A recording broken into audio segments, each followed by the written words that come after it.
having a good expertise in your team, having a good feedback from the market about your business is a kind of pillar on which you build the further growth for the company. Online and land-based, they work very good together. They serve different player needs. It's quite interesting how different parts of entertaining business could shape the performance of the teams, the vision of the teams. When the regulation is well prepared, then it serves the innovation and the progress. Welcome to a new episode of Evoplay podcast. Today I'm excited to welcome Petr Březina, Chief Commercial Officer at SYNOT Interactive, a key figure behind the commercial growth and global expansion of the company. In this episode, we'll talk about his journey from its early days to becoming an international gaming group, explore key milestones that shape the business, and discuss how strategy, technology, and regulation have influenced its growth across the global markets.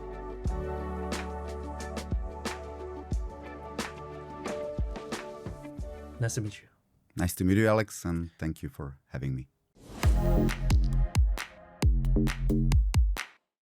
I have a quick question. Since you've been working for the industry for quite a long time, how did it start for you? How it happened? Well, it's 9 years ago, so a long time ago. I was working first for a Czech provider, slot games or slot machines manufacturer. But I was hired, or I was looking for a new challenge, new job. And I was hired as a project manager originally. So that is how it started. I was doing certifications, compliance at first, and then I ended up in business department. Yeah, and now you're a boss. You can say that. Well, since you're working more currently on a managerial position, right? Trying to bring your expertise to the community. What was your first impression when you joined the team as a senior leader, as a chief commercial officer? Well, for me, it was easier, I would say, because I knew SYNOT. I knew guys from SYNOT Interactive.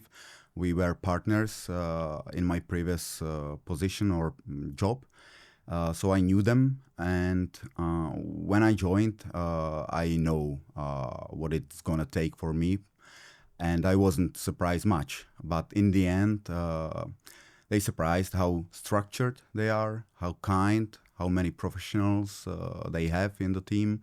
So we have nowadays, and yes, so that's basically it. But for me, I would point out structure and organization. Okay, we'll go forward with that. Since you mentioned structure, SYNOT was building this business for more than 3 decades and started from a small company, ending up with a huge brand. So what was the source of such success? Well, I wasn't there at that time, of course, but I would say it was the structure and the efforts, the time spent by the owner, building the team, building the connections with partners. And yes, they did enormous job, and they continue growing, building the relationships. And I believe that the relationships with partners, suppliers, customers, that is the key for SYNOT, not only SYNOT Interactive, but SYNOT Group. And we try our best to grow and to maintain these relationships. That's a great point. I mean, in general, like having a good expertise in your team, having a good feedback from the market about your business is a kind of pillar on which you build the further growth for the company. I totally agree. And since you joined the company as a CCO, most probably you have this background, and I mean, like the ones that comes from your previous colleagues and stuff like that. What do you see the most important to preserve the company's growth and push it further? As I said, and I'm going to repeat myself, I said it's the relationships with the partners. but definitely we need to be compliant with all the requirements from regulations across the European Union, the LATAM, etc. We in the SYNOT Interactive, we focus regulated markets and mainly European Union. So yes, we need to comply with everything new, standards of the markets, regulations, etc. So, but it builds the trust when we do. So Yeah, it's pretty challenging. absolutely, but this is good that SYNOT, as a group, as a part SYNOT Interactive, we have many professionals within the teams, and they are doing a great job. Thank you for sharing.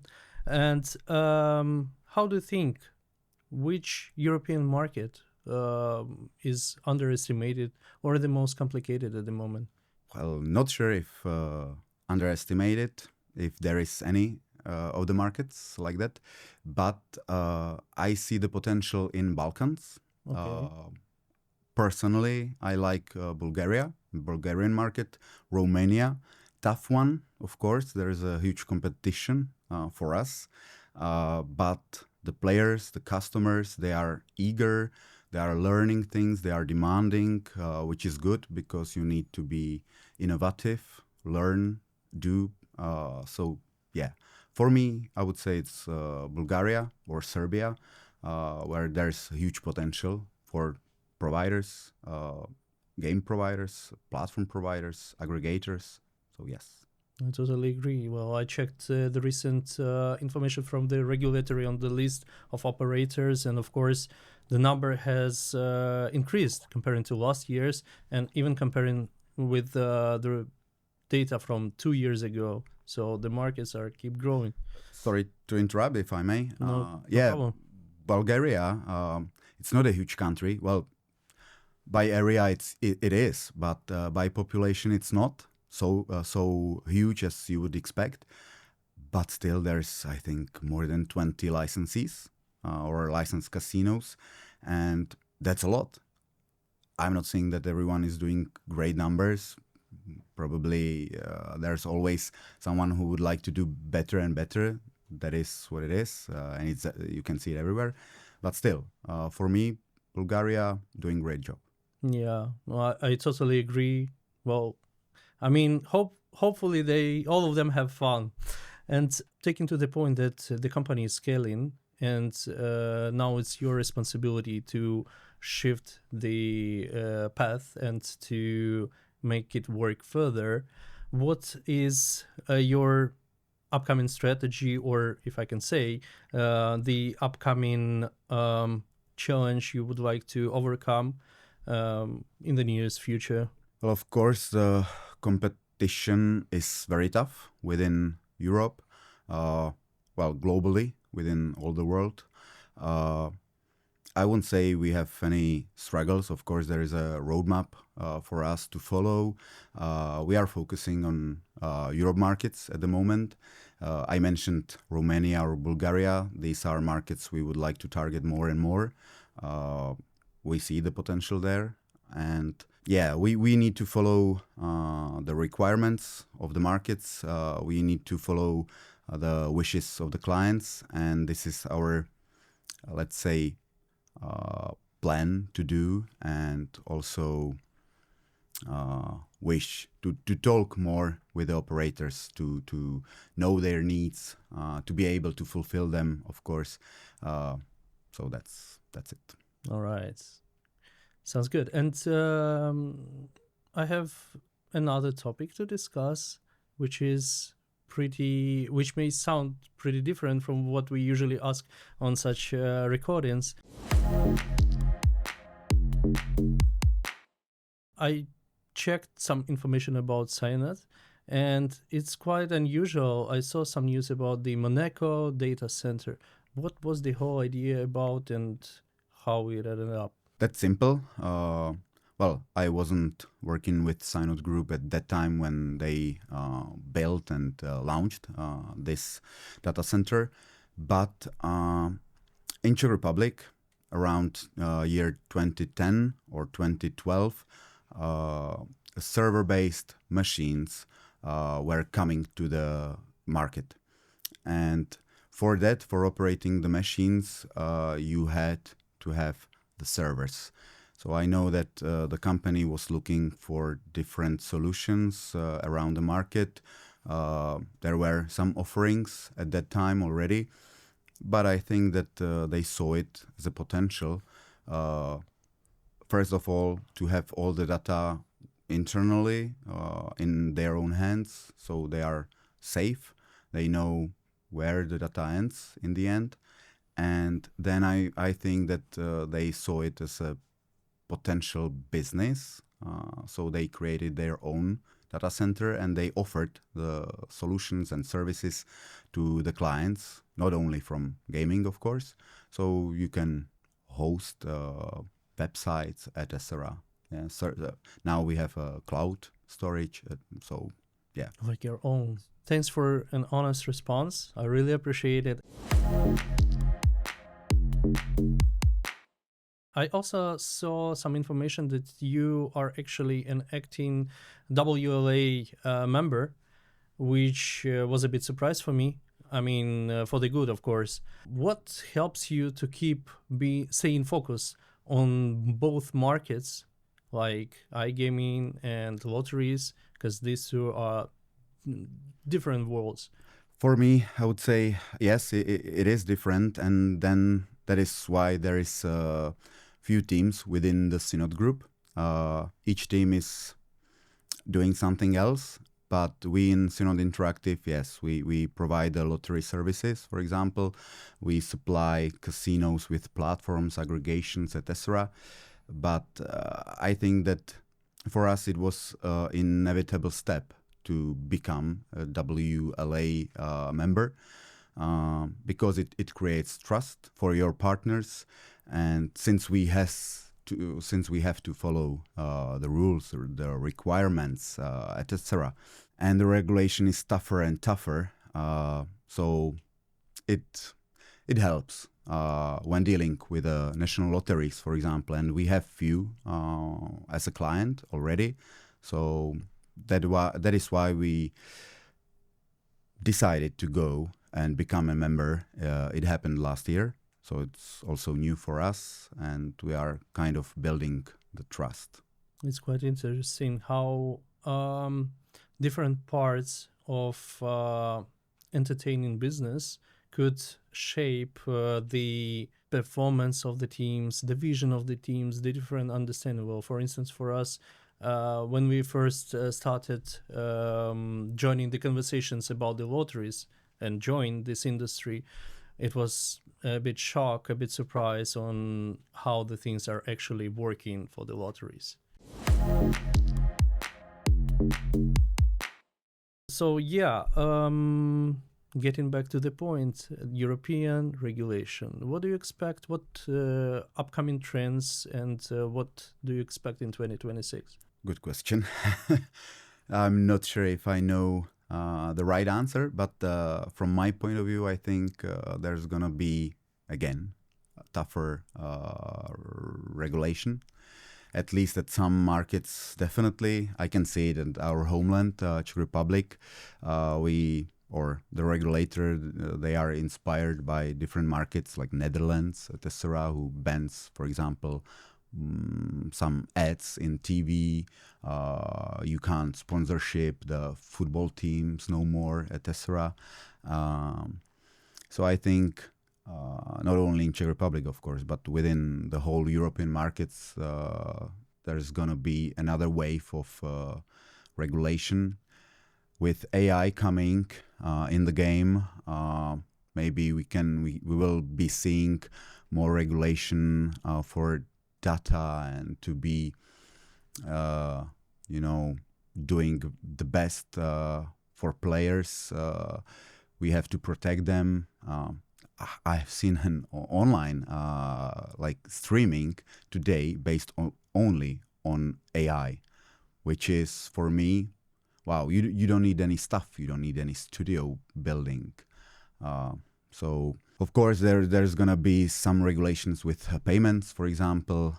This is something what I expect, and let's see what the future brings. Of course, hopefully, no more taxes increasements. But let's say. But we'll let's see. Yeah.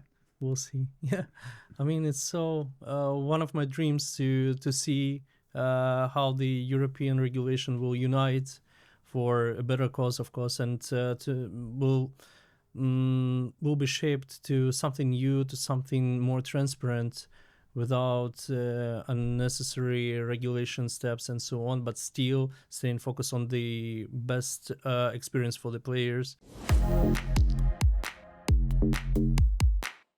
Before we wrap up, I have more personal question. Working as the CCO is really stressful. And how do you usually recharge after the hard working day? Definitely with my family. When kids were born, there was no time for me, and I'm telling that or saying that on my behalf. But there's still my wife taking care of the kids, and she has it worse than I do. But for me, when I come home after work, I'm trying to spend as much time with kids as I can, because I'm well aware that someday they will grow up and they won't need me anymore.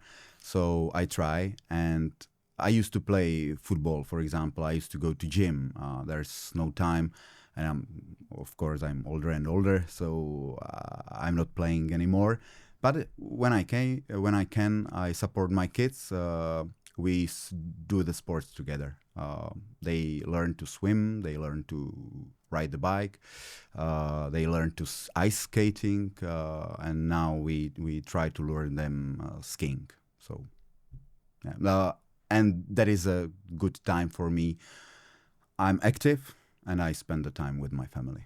I totally agree. I mean, it's really important still, since we do travel a lot. We have so many conferences across the year, and even 3 days of your free time could make a difference.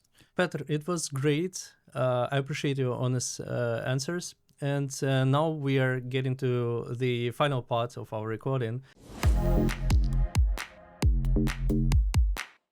We'll have a series of short statements, and I need your myth or not as the answer.